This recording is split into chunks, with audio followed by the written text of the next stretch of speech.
Confirming that Australia is in its first recession since 1991. The GDP figures for the June quarter released this morning are expected to show the economy contracted by 6%. For the year to June, it's expected to be 5.2%, and the worst ever quarterly drop before this was 2% in 1974. So the figures today will confirm our worst economic downturn since records began. The banks have all released their quarterly forecasts, CBA predicting a 5.4% contraction, NAB suggesting 5%, Westpac 6%, and ANZ forecasting a 5.6% drop. Here's the Treasurer in Question Time yesterday warning the coronavirus has swung a wrecking ball through our economy, but saying Australia is faring better than other comparable nations.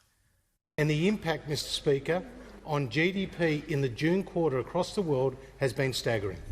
In the United Kingdom, it's been around 20%.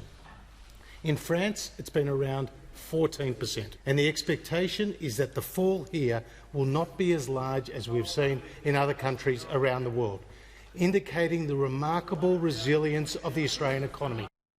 Meanwhile, Eliza, the JobKeeper scheme will now officially run into next year.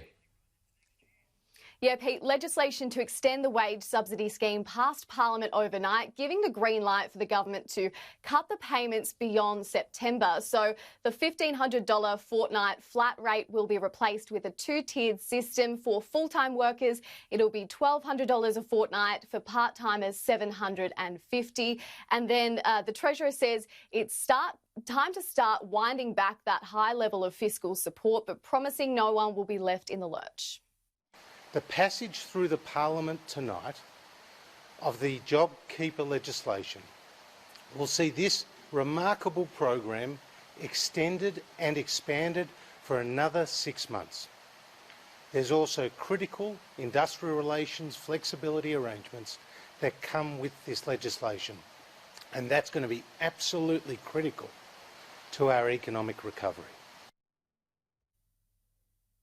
Pete, the boosted job seeker payment is also due to be cut from September 27, and it's due to end by Christmas unless the government locks in a permanent increase to the former New Start rate.